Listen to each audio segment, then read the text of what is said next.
Henry VIII, the formidable and iconic monarch of England, is as renowned for his physical presence and athletic prowess in his youth as for his later transformation into an obese and ailing ruler. His tumultuous reign and the dramatic personal life that accompanied it, including his 6 marriages and numerous mistresses, have left an enduring mark on history. Yet, despite his many marriages and sexual relationships, Henry fathered only 2 male children, neither of whom enjoyed robust health, and faced a significant number of reproductive challenges that have intrigued historians and scientists alike. Henry VIII, described in 1515 as being above the usual height, with an extremely fine calf to his leg, resembled his grandfather, Edward IV, with broad shoulders, a slim physique, auburn hair and fair skin. At the age of 23, Henry stood at an impressive 6 feet 2 inches with a 42-inch chest. His athletic abilities were remarkable. He was an outstanding jouster, a fine wrestler, and a skilled tennis player. He often participated in jousts, assuming the chivalric title of Sir Loyal Heart. In 1511, he celebrated the birth of his son, Prince Henry, with a grand jousting event featuring a movable forest and a golden paper castle. Sadly, the infant prince lived only 52 days. Henry's love for hunting was well documented. He would often tire 8 or 10 horses in a single chase before he was satisfied. An accomplished archer, Henry could hit a target at 220 yards, and he even played football.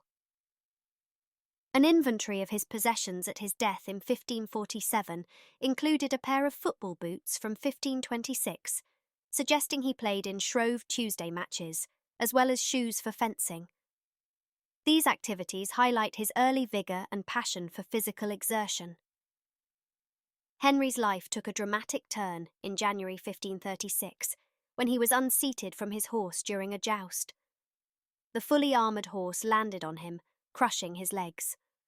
Although he recovered, he suffered persistent headaches, and his leg wounds became ulcerated, requiring treatment with red-hot pokers. These ulcers plagued him for the rest of his life.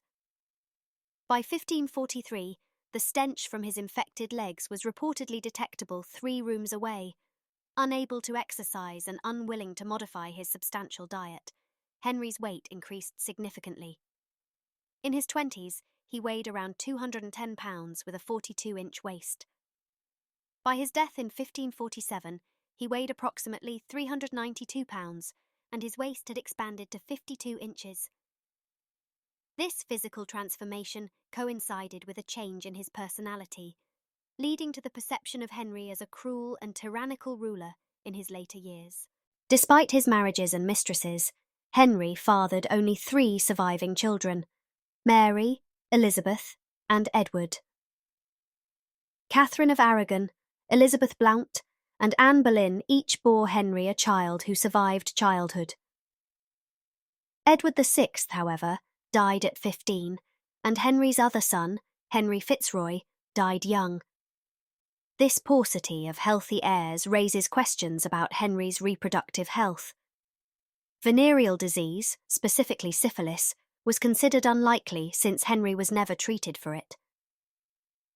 The disease, rampant during the era and known as the English pox in France and the French pox in England, was not associated with Henry.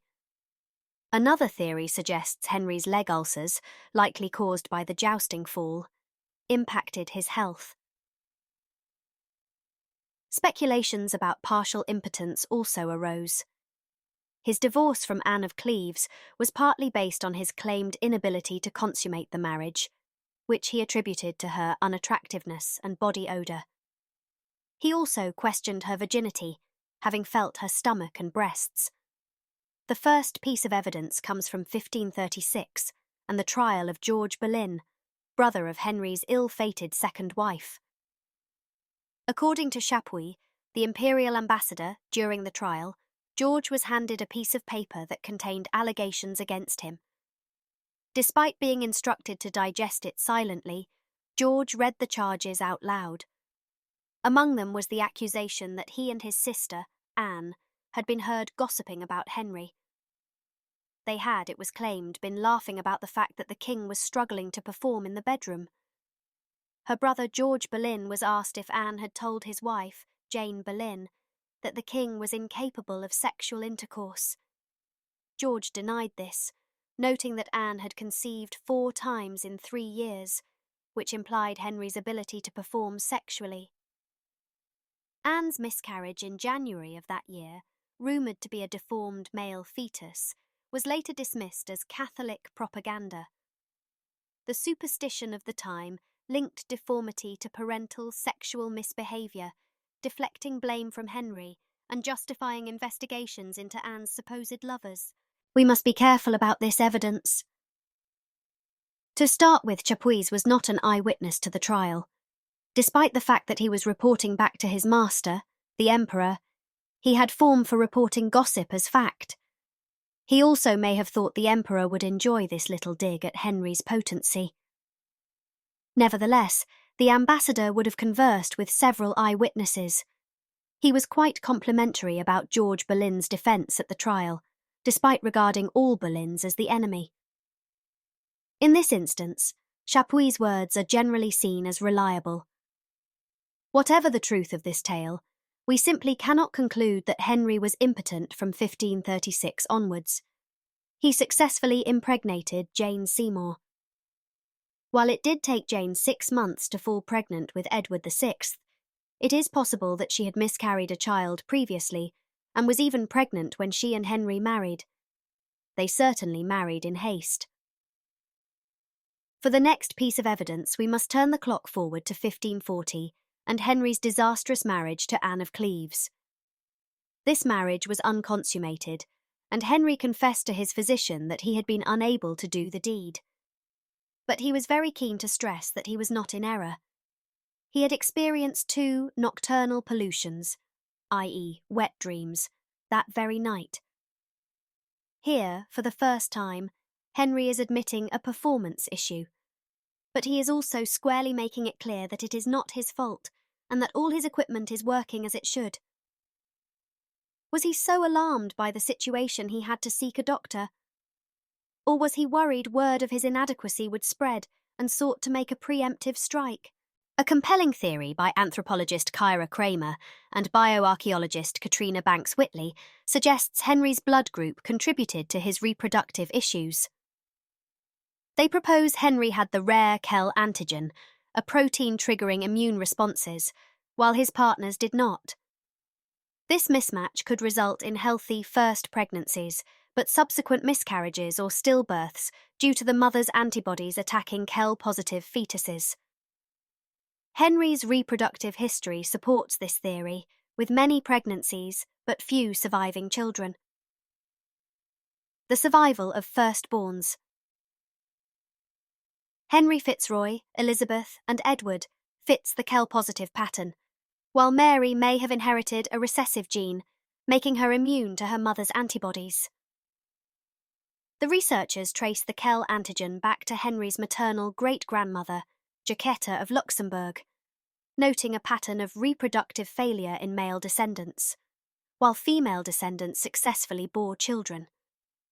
Moreover, McLeod syndrome, a genetic disorder affecting Kell-positive individuals, could explain Henry's later instability and severe leg pain. Other theories attribute his mental instability to bone infections or Lyme disease, but the Kell theory provides a satisfying explanation for his reproductive and health problems. Henry VIII, often portrayed in portraits by court painter Holbein with a prominent codpiece, stood proudly displaying his manhood and virility. Yet his inability to produce many healthy heirs likely had a medical basis unknown to him. Throughout his life, Henry blamed his wives for his lack of male heirs, never understanding the possible genetic factors at play. His legacy, marked by his imposing presence, athletic achievements, and dramatic personal life, continues to fascinate historians and the public alike. The Kell antigen theory offers a modern perspective on the age-old mystery of Henry's reproductive challenges, shedding light on the complexities of his life and reign.